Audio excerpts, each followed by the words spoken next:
Alléluia, nous te bénissons encore, notre Dieu, pour ta présence. Tu es fidèle, comme tu as déclaré dans ta parole, notre Dieu. Merci encore pour, Seigneur, ta présence au milieu de nous, notre Dieu, qui nous amène à grandir en toi. Seigneur, qui est comme toi. Ta joie qui nous anime, Seigneur, notre Dieu. Oh, sois béni le Dieu fidèle, le Dieu qui tient ses promesses. Seigneur, tu n'as point changé, tu es le même Dieu hier, aujourd'hui et éternellement. Et nous voulons te bénir encore ce soir pour ta présence. Nous bénissons, Seigneur, ta présence au milieu de ton peuple, notre Dieu. Que tout ce qui n'est pas de ta gloire soit lié au nom de Jésus-Christ. Merci, Père. Au nom de Jésus, nous avons prié. Amen. Amen. Soyez bénis. Dis à ton frère, ta soeur, ta voisine, sois béni. Alléluia. À côté de toi. Peut-être qu'il a besoin d'entendre une parole. Sois béni. Que la grâce de Dieu repose sur toi. Alléluia. Merci, Jésus. Soyez bénis, peuple de Dieu, au nom de Jésus. Amen. Alors, bien aimés, nous allons continuer notre thème dans la direction divine. Voilà, donc je voulais nous exhorter ce soir sur la direction divine par l'instruction du Saint-Esprit. Voilà, la direction divine. C'est le Saint-Esprit qui conduit son Église, il conduit l'enfant de Dieu. La parole de Dieu déclare que dans Romains chapitre 8, verset 14, il est écrit, en effet, tous ceux qui sont conduits par l'Esprit de Dieu sont fils de Dieu. Amen. Tous ceux qui sont conduits par l'Esprit de Dieu sont fils de Dieu. Donc c'est l'Esprit de Dieu qui conduit les enfants de Dieu dans la direction qu'ils doivent suivre. Ce n'est pas un enfant de Dieu qui doit conduire ses propres pas, mais c'est Dieu qui conduit ses pas. Et notre Dieu, il est là, il est toujours fidèle pour conduire non seulement l'enfant de Dieu, mais conduire aussi son Église dans la direction que l'Église doit suivre. Amen. L'Esprit de Dieu conduit les enfants de Dieu dans chacune des décisions que nous prenons, dans chacune des décisions que nous devons prendre. L'Esprit de Dieu est là pour nous guider. Parce qu'où il est, il habite en nous. Alléluia. Dis à ton frère, l'Esprit de Dieu habite en toi. Pour te conduire, pour te diriger. Parce qu'il est le véhicule dans chacune de nos décisions. Alléluia. Alors on va vous lire ensemble dans 1 Corinthiens, chapitre 2, versets 6 à 16. 1 Corinthiens, chapitre 2, versets 6 à 16. Il est écrit, cependant, c'est une sagesse que nous prêchons parmi les parfaits.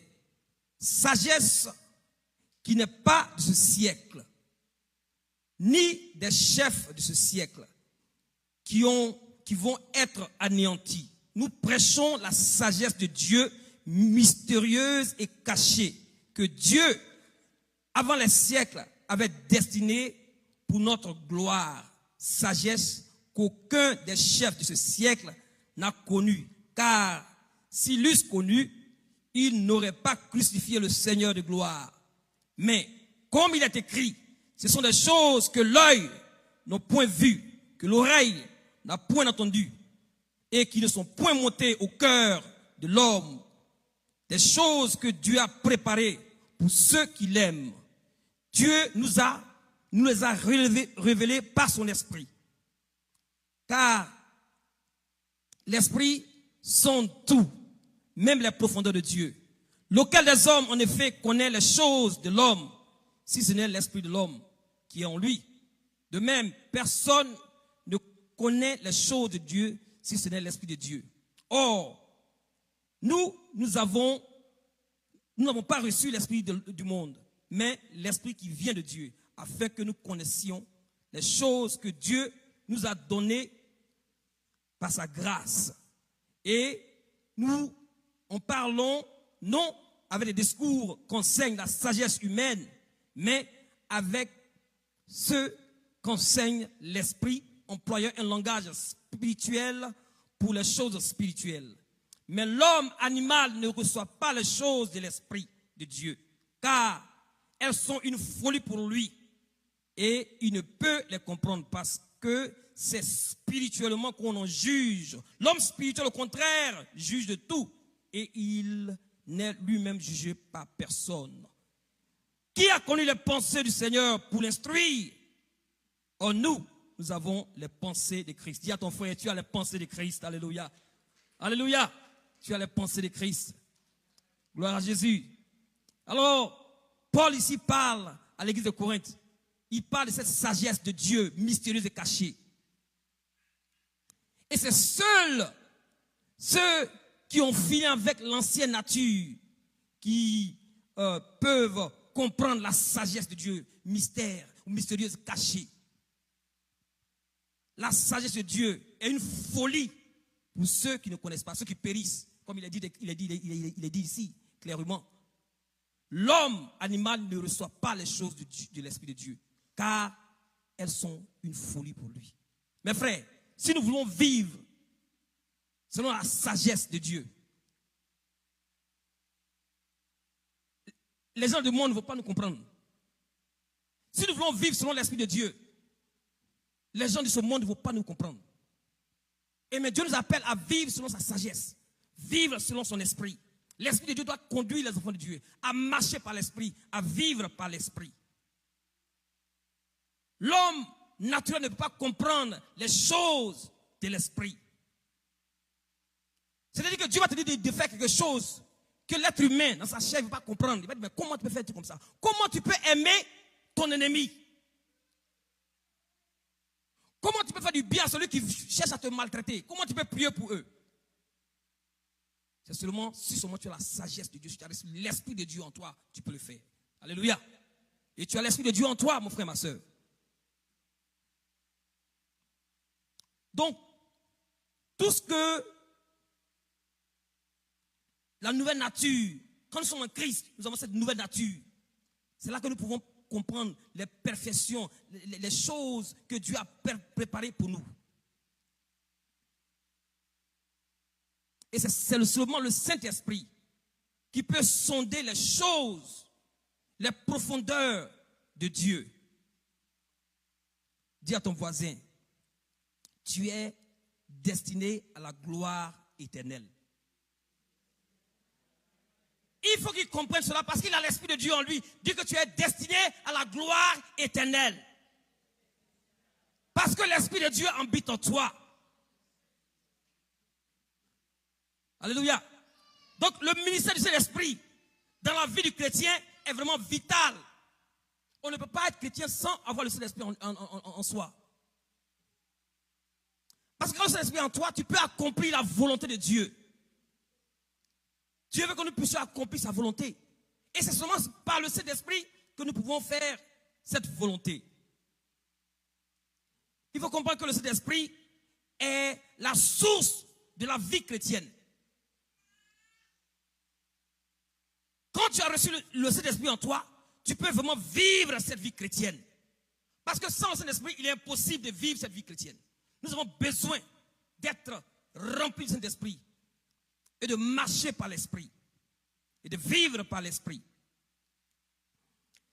Le Saint-Esprit est le sceau du chrétien en Jésus-Christ. Le Saint-Esprit est la force du chrétien qui s'abandonne à lui totalement. Si tu veux que le Seigneur agisse au travers de ta vie, il faut t'abandonner entre ses mains. Je parle du Saint-Esprit. Tu veux marcher par l'Esprit, tu veux vivre par l'Esprit, il faut t'abandonner entre les mains du Saint-Esprit. C'est le Saint-Esprit qui nous instruit. Il instruit le chrétien dans les choses de Dieu. Le Saint-Esprit, c'est lui qui nous dirige. C'est le Saint-Esprit qui nous transforme à l'image de Jésus-Christ. Nous avons besoin de nous abandonner entre les mains du Saint-Esprit. Le Saint-Esprit nous instruit et il interprète la parole de Dieu pour nous. Quand tu as le Saint-Esprit en toi, le Saint-Esprit va t'aider à comprendre la parole.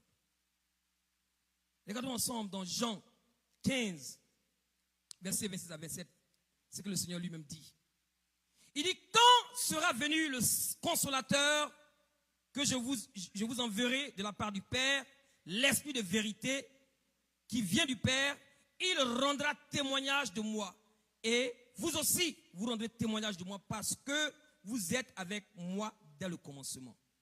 Alors nous voyons ici, mes frères et sœurs, que le ministère du Saint-Esprit est de rendre témoignage de Jésus.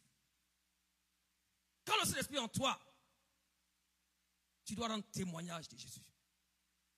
Tu dois parler de Jésus. Tu ne peux pas avoir le Saint-Esprit en toi et ne pas rendre témoignage de Jésus. Jésus a dit que quand le Saint-Esprit verra, il sera venu, il rendra témoignage de moi. Vous aussi, vous allez rendre témoignage de Jésus. Alléluia. Dans Jean 16, verset 13 à 14, il est dit, Jésus encore répète, il dit, quand le consolateur sera venu, l'Esprit de vérité, il vous conduira dans toute la vérité. L'Esprit de Dieu est l'Esprit de vérité. Il va te conduire dans toute la vérité. Il n'est pas l'Esprit de l'erreur. Il est l'Esprit qui enseigne les choses de Dieu. Le Saint-Esprit, il n'est pas l'Esprit de l'erreur. Il est l'Esprit de la vérité. Il est l'Esprit de vérité. Il va t'enseigner, il va te conduire dans toute la vérité. Et là où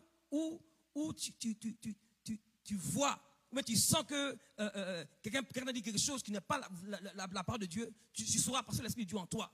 Il est en toi pour te conduire dans la vérité. Il dit quoi? Que quand le consolateur sera venu, l'Esprit de vérité, il vous conduira dans toute la vérité.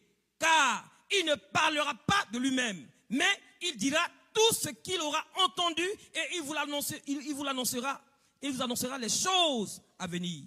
Il me glorifiera parce qu'il prendra de ce qui est en moi et vous l'annoncera. Vous voyez? Donc le Saint-Esprit vient, il va parler de Jésus-Christ, il va parler de lui-même.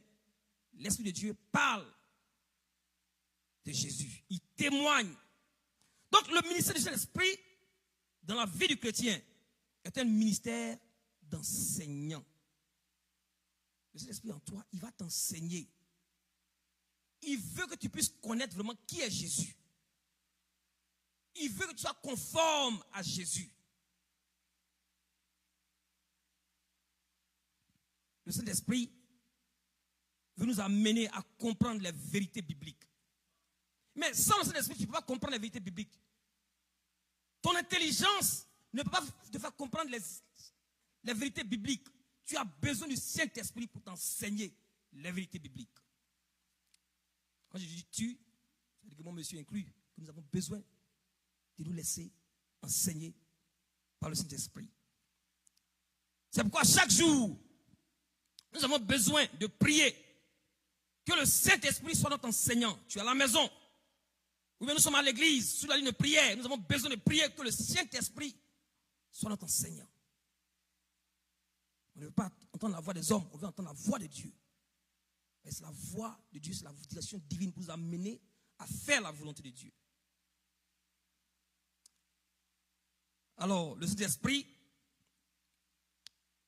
c'est lui qui convainc de péché, de justice et de jugement. Il convainc le monde de péché, de justice et de jugement. C'est le Saint-Esprit qui instruit.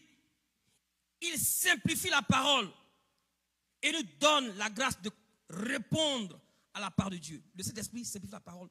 C'est-à-dire, quand tu veux vraiment connaître, c'est-à-dire, le Seigneur, quand tu veux vraiment le connaître, il va se disposer pour que tu puisses le connaître. Si vraiment tu cherches, c'est pourquoi il dit que si vous cherchez le Seigneur de tout votre cœur, vous allez le trouver. Si tu veux vraiment connaître, le Seigneur va simplifier la parole et te donner la grâce de comprendre la parole de Dieu. C'est le Saint-Esprit qui est l'esprit de vérité. Il nous amène à nous soumettre à l'autorité de la parole. Dans Matthieu 22, verset 29, Jésus a confronté des gens tels que les pharisiens et les sadduciens. Regardons ensemble. Dans Matthieu 22, verset 29, Jésus a dit, il est écrit, Jésus leur répondit, vous êtes dans l'erreur parce que vous ne comprenez ni les Écritures, ni la puissance de Dieu.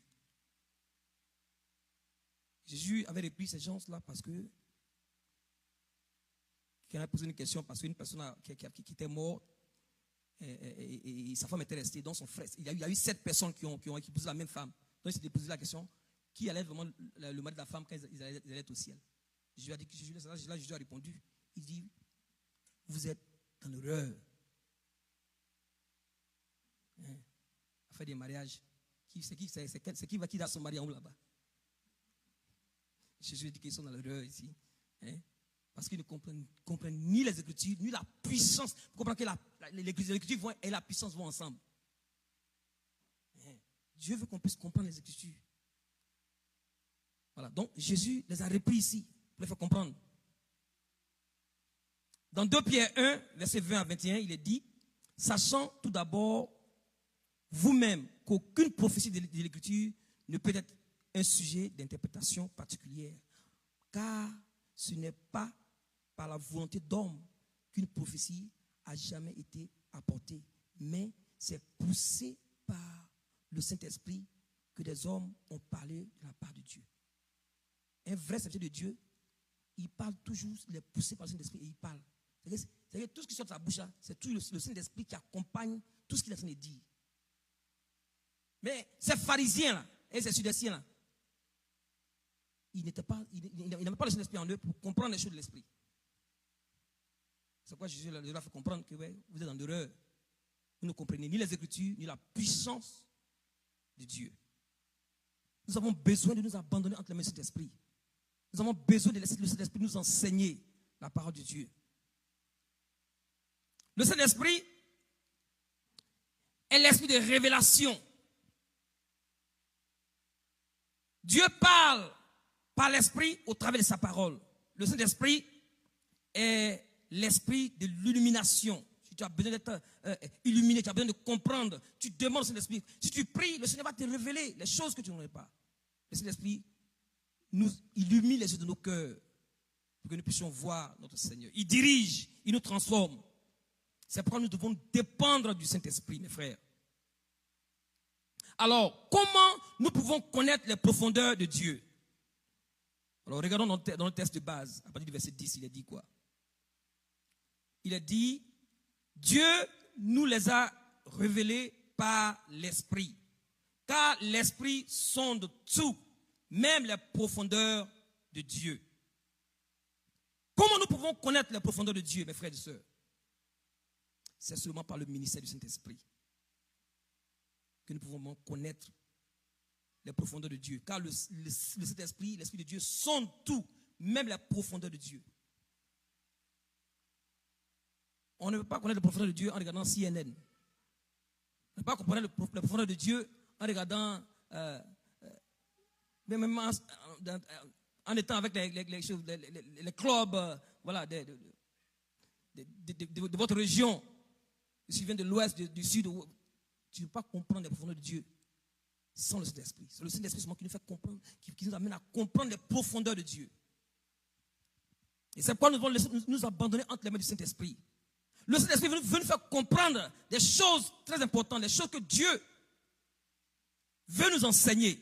Mais on doit s'abandonner entre les mains du Saint-Esprit. Et c'est le Saint-Esprit qui a inspiré la parole. Nous avons besoin de nous laisser enseigner par le Saint-Esprit. Deuxièmement, regardons ensemble au verset 11 qu'il est dit. Lequel des hommes, en effet, connaît les choses de l'homme, si ce n'est l'esprit de l'homme qui est en lui? De même, personne ne connaît les choses de Dieu, si ce n'est l'esprit de Dieu. C'est seulement le Saint-Esprit qui connaît la pensée de Dieu. Il connaît Dieu. Le Saint-Esprit connaît Dieu. Et il connaît la pensée de Dieu. Et c'est lui qui peut seulement, mes frères et sœurs, nous faire comprendre les choses de l'Esprit. C'est-à-dire les choses de Dieu. La seule manière, nous allons connaître la pensée de Dieu est par le Saint-Esprit au travers de la parole. Le ministère du Saint-Esprit est très important pour nous, pour connaître Dieu et puis pour être des instruments de ses mains pour proclamer sa parole. Parce que tu ne peux pas donner ce que tu n'as même pas reçu. Tu as besoin de connaître la parole de Dieu. Troisièmement, regardons ensemble ce qu'il est dit. C'est le Saint-Esprit qui révèle les choses cachées. Regardez au verset 9, il est dit,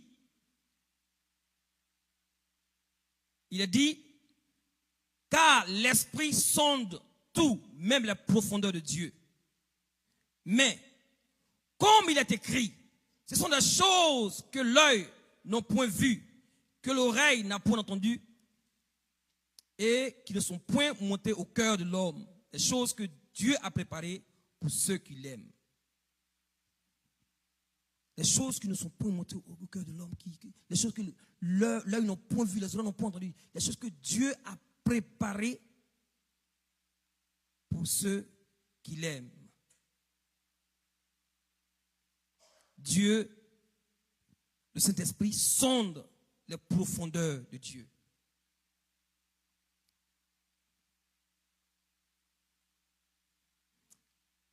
Quand nous voyons au verset 12 ce qu'il a dit que c'est par l'Esprit que nous connaissons les choses que Dieu nous a données par sa grâce.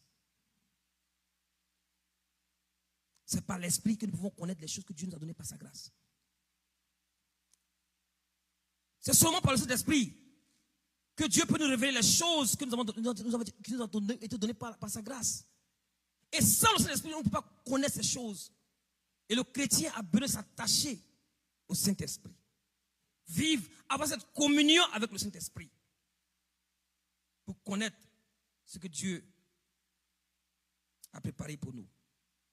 Au verset 12, il a dit, or, nous n'avons pas reçu l'esprit du monde, mais l'esprit qui vient de Dieu, afin que nous connaissions les choses que Dieu nous a données par sa grâce. C'est par le Saint-Esprit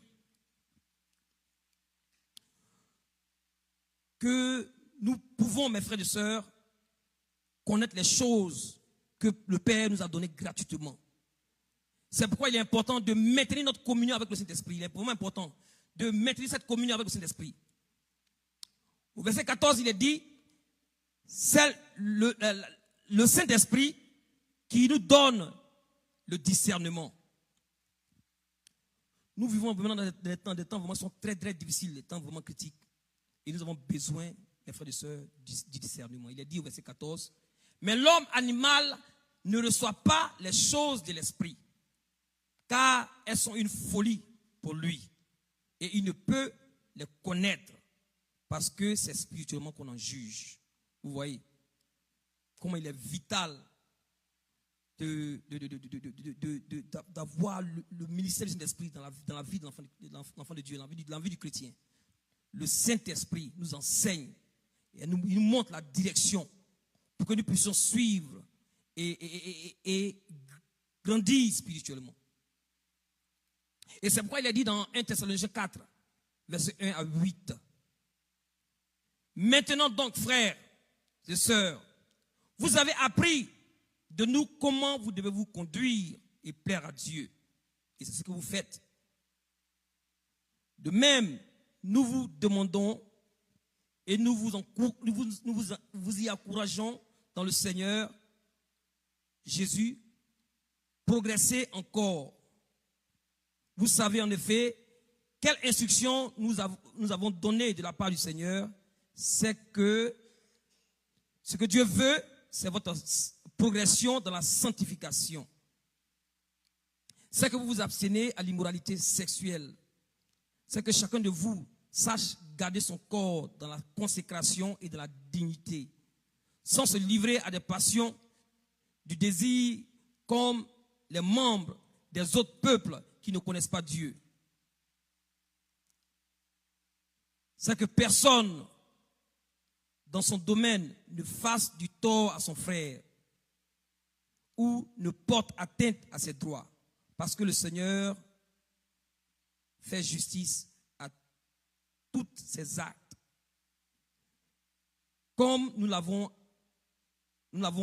déjà dit et attesté. En effet, Dieu nous a pas appelés à l'impureté, mais à la consécration. Celui donc qui rejette ses instructions ne rejette pas un homme, mais Dieu qui nous a aussi donné son esprit. Vous voyez ici clairement, on voit ici dans ce passage la volonté de Dieu pour non seulement le chrétien, mais pour tout enfant de Dieu. Dieu nous appelle à vivre une vie de consécration, une vie de sainteté. Et le Saint-Esprit est là pour nous conduire dans la volonté du Seigneur. Tu ne peux pas dire que tu es un enfant de Dieu et puis tu es en train de vivre selon selon la voie des gens de ce monde. On doit vivre selon la parole de Dieu. Et le Saint-Esprit est là pour nous conduire, pour nous aider à vivre. Le Seigneur veut qu'on puisse aller de progrès en progrès dans la vie de sainteté. Dans 1 Pierre 2, verset 15, il est dit, en effet, c'est la volonté de Dieu qu'en pratiquant le bien, vous réduisez au silence l'ignorance des hommes dépourvus de sens. Dieu nous appelle à pratiquer le bien. En tant qu'enfant de Dieu, dans le travail, partout où tu te trouves, tu dois manifester le caractère du Seigneur, le Saint-Esprit qui habite en toi. Dieu nous appelle à pratiquer le bien. Il dit qu'en pratiquant le bien, nous allons réduire au silence, les ignorants, c'est-à-dire ceux qui ne connaissent pas le Seigneur. On doit être un témoignage pour le Seigneur partout où nous sommes.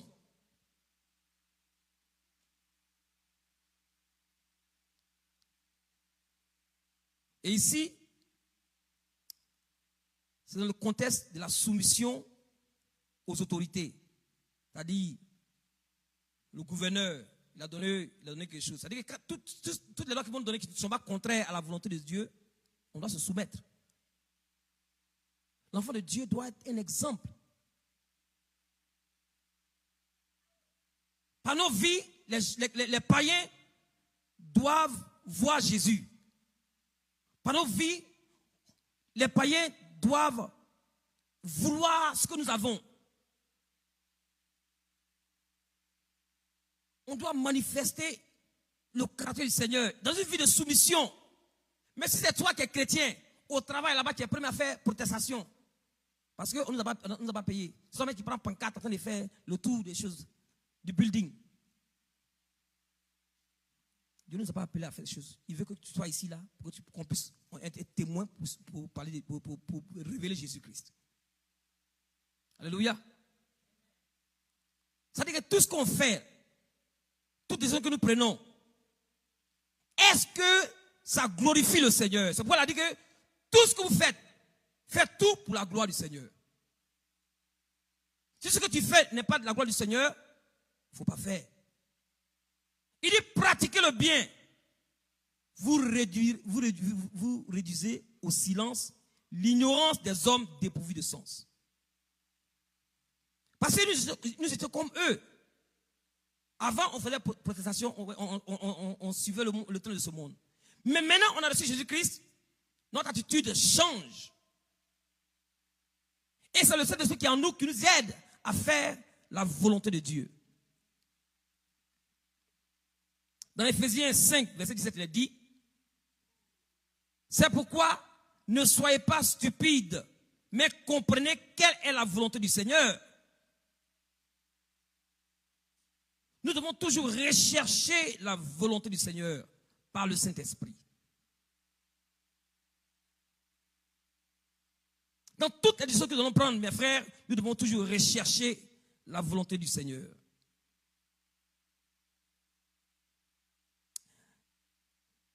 Il y a quelqu'un qui a dit, you will make your choice, and your choice will make you. C'est-à-dire que le choix que tu vas faire, tu vas décider de faire. C'est ce qui va revenir vers toi. Your choice will make you. Ton choix va te faire. Donc c'est pourquoi il faut chercher la volonté de Dieu. Est-ce que ce que je vais faire là, est-ce que c'est la volonté du Seigneur?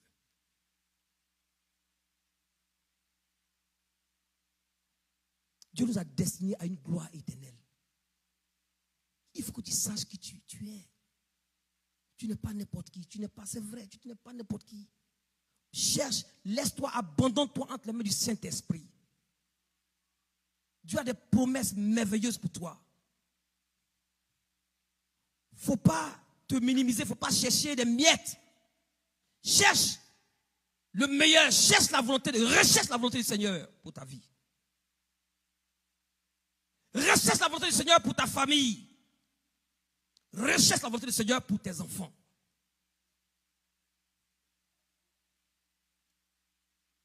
Comprenez quelle est la volonté du Seigneur. Dans Galates, chapitre 5, verset 16, il est dit, voici donc ce que je dis, marchez par l'esprit et vous n'accomplirez pas les désirs de votre propre nature. Il y a un combat spirituel, mes frères. La chair veut gagner et l'esprit veut gagner. Mais c'est à qui nous allons obéir? À la chair ou bien à l'esprit de Dieu nous allons obéir? Il est en toi. Tu vas écouter sa voix pour qu'il te conduise. Ou bien tu vas écouter la voix de la chair. Ta propre nature. La seule manière de plaire à Dieu, mes frères, c'est de marcher par l'esprit. La seule manière, l'Église va plaire au Seigneur, c'est de marcher par l'esprit.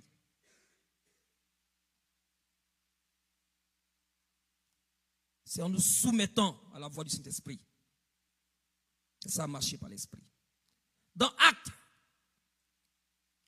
chapitre 8, verset 26 à 29, il est dit: un ange du Seigneur s'adressa à Philippe en disant: lève-toi et va en direction du sud, sur le chemin qui descend de Jérusalem à Gaza, celui qui est désert.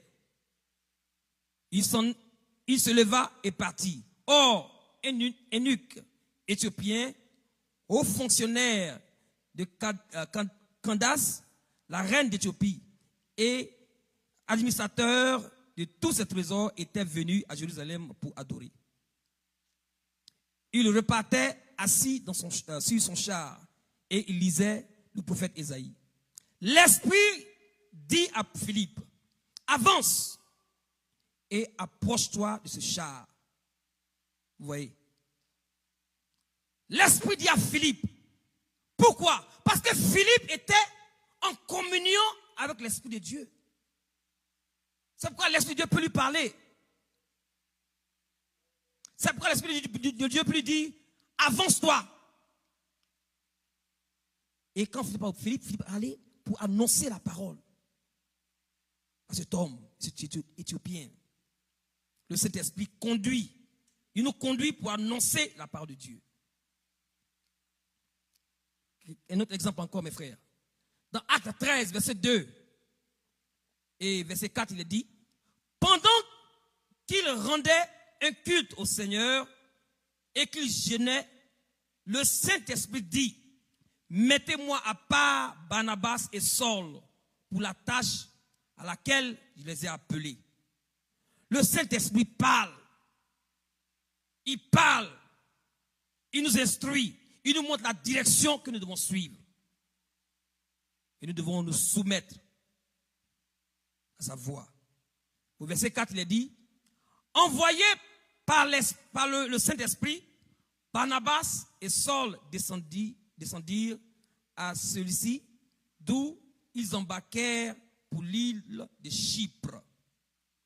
Vous voyez, envoyés par l'Esprit. Le ministère du Saint-Esprit du chrétien est vraiment très important. Il ne faut pas négliger le ministère du Saint-Esprit de ta vie.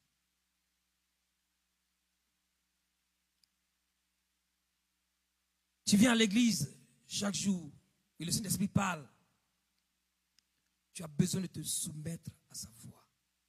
Il ne faut pas résister à la voix du Saint-Esprit. Et c'est la seule manière tu pourras vraiment accomplir la volonté du Seigneur pour ta vie. Dans Actes 16, versets 6 à 7, il est dit: empêchés par le Saint-Esprit d'annoncer la parole en Asie, ils traversaient la Phrygie et la Galatie. Arrivés près de Mysie, ils se préparèrent à entrer en Bithynie, mais l'Esprit de Dieu Jésus ne leur permit pas. Amen. Vous voyez, quand tu es dans cette communion avec le Saint-Esprit, il va te dire: ne va pas ici. Il ne faut pas laisser tes pensées te conduire. Il va te dire: non, va ici. Ne va pas ici. Quand tu lis la parole de Dieu, on montre, quand tu lis le livre des Actes, on nous montre chapitre après chapitre comment le Saint-Esprit a conduit l'Église, comment il a conduit les disciples. Le Saint-Esprit est là pour nous guider dans la bonne direction. Mais est-ce que nous prêtons attention? Est-ce que nous prenons le temps vraiment de l'écouter? Vous avez vu tantôt, on a vu auparavant que le Saint-Esprit a dit de partir. Il a dit à Philippe de partir. Mais ici, on dit, le Saint-Esprit a dit les empêcher de partir. Ils ne sont pas entêtés pour dire: non, ça là je vais faire, je connais comment on fait ça. On passe, on tourne à gauche, on peut rentrer de l'autre côté là-bas. Ils n'ont pas fait ça. Ils ne sont pas plus intelligents que le Saint-Esprit. Tu es chrétien, tu n'as pas le temps de lire la Bible. Tu Ça prend le temps de prier. Mais comme le Saint-Esprit, il va utiliser quoi pour te parler? Il utilise la parole. Tout a été fait par la parole. On dit au commencement était la parole. Mais tu n'as pas le temps pour la parole. Il faut avoir le temps. Dieu t'aime. Mais il ne faut pas seulement s'arrêter. Oh, il m'aime, oh, je suis gâté, je suis gâté. Non. Il a une volonté, il veut te communiquer quelque chose. Il faut chercher à connaître la volonté de Dieu pour ta vie, mes frères et sœurs. On a besoin de connaître la volonté de Dieu pour notre vie. Le Saint-Esprit veut nous conduire. Alléluia. Et ici, ils ont obéi à la voix du Saint-Esprit. Ils ne se sont pas opposés. C'est pourquoi dans Romains 12, verset 1 à 2, il est dit: je vous encourage donc, frères et sœurs, par la compassion de Dieu, à offrir vos corps comme un sacrifice vivant, saint, agréable à Dieu. Ce sera de votre part un culte raisonnable. Ne vous conformez pas au siècle actuel, mais soyez transformés par le renouvellement de l'intelligence, afin de discerner quelle est la volonté de Dieu, ce qui est bon, agréable et parfait. Vous voyez ici encore, ça c'est une instruction du Saint-Esprit par l'apôtre Paul, pour nous faire comprendre que nous devons offrir notre corps. Le corps que nous avons ne nous appartient pas, parce que nous avons été rachetés à un grand prix par le sang de Jésus-Christ qui est allé à la croix, qui a coulé la croix, pour que nous soyons rachetés. Nous appartenons maintenant à Dieu. Dans ton corps là, tu ne peux pas faire ce que tu veux avec. Tout ce que tu mets sur ton corps, tu dois te poser la question, est-ce que ça va glorifier Dieu?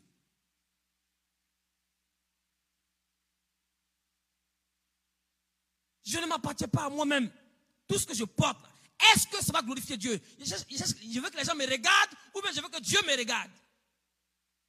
C'est la question qu'on doit se poser. Tu vas au magasin là, ils ont mis les choses là-bas, mais regarde, est-ce que le Seigneur, quand tu as le Saint-Esprit, il va te parler. Il va dire, ma fille, ça c'est pas bon, il ne faut pas dire ça. Ça va montrer tout ici, tes choses là, c'est pas bon. Il faut prêcher que ça couvre bien. Mais ton corps là, c'est pas pour toi. Hein, les culottes, coupées. Elles sont bien coupées, que ça dépasse tes genoux. Donc, c'est tout ça. Il dit, offrez vos corps comme un sacrifice. En temps normal, quand on fait un sacrifice doit mourir. Mais dit ici, sacrifice vivant.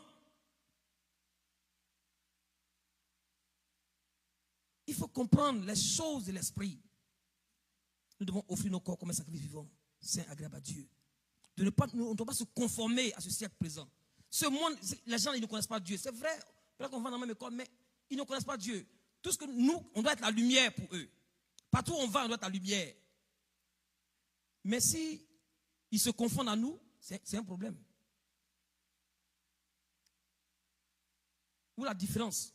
La Bible dit que nous sommes un peuple particulier. Nous sommes un peuple mis à part. Alléluia. Mais soyez transformés par le renouvellement de l'intelligence, afin que vous puissiez discerner la volonté de Dieu, ce qui est bon, agréable et parfait. Amen. Et ce on n'est pas là à quelqu'un qui a besoin de comprendre cette vérité-là. Peut-être que ce n'est pas pour toi. Peut-être que tu connais. C'est bon. Mais ce que tu connais là, il faut marcher dans ce que tu connais. Parce que la Bible dit quoi? Celui qui croit qu'il est debout, il n'a qu'à faire quoi? Attention, qu'il tombe. La parole de Dieu est là pour nous réveiller notre esprit, pour faire attention. Dieu veut qu'on puisse faire sa volonté. Et la seule manière dont nous allons faire la volonté du Seigneur, c'est de marcher par l'Esprit. Le Saint-Esprit veut que nos vies appartiennent entièrement au Seigneur. Jésus a dit, ceux qui me disent Seigneur, Seigneur, n'entreront pas tous dans le royaume des cieux. Mais celui-là seul qui fait la volonté de mon Père. C'est dans Matthieu 7, verset 21.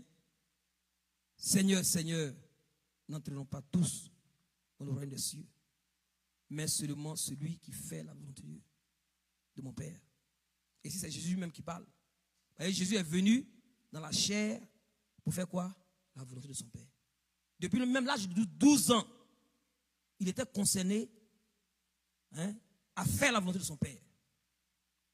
Et là, il était vraiment près de la trentaine quand il parlait. Ce n'est pas ceux qui me disent Seigneur, Seigneur. Ceux qui me disent Seigneur, Seigneur n'entreront pas. Tous.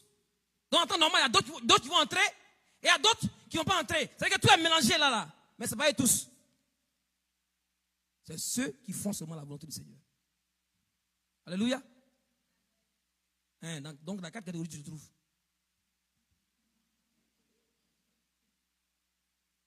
Où tu te trouves? C'est bien, tu viens à l'église, là, c'est beau. On veut que tu viennes à l'église. Mais il faut que tu cherches à faire la volonté du Seigneur. C'est ça qui est important. Amen.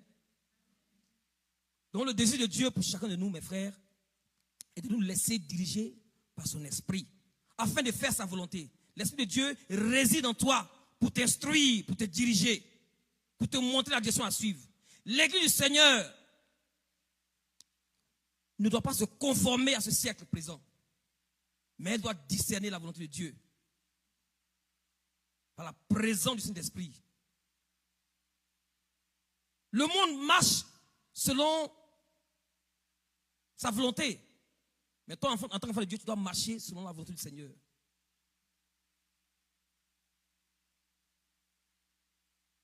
Nous devons faire attention, mes frères et sœurs, à nos décisions, à nos désirs, à nos motivations. Donc, nous devons nous concentrer sur le Seigneur et sur sa gloire, en nous laissant conduire par le Saint-Esprit. Il ne faut pas compromettre ta vie chrétienne. Si tu as dit que tu es né de nouveau, tu étais païenne, tu es devenue chrétienne, tu ne dois plus vivre maintenant comme des païennes. Il faut vivre maintenant comme une chrétienne, enfant de Dieu. Il ne faut pas compromettre ta vie chrétienne.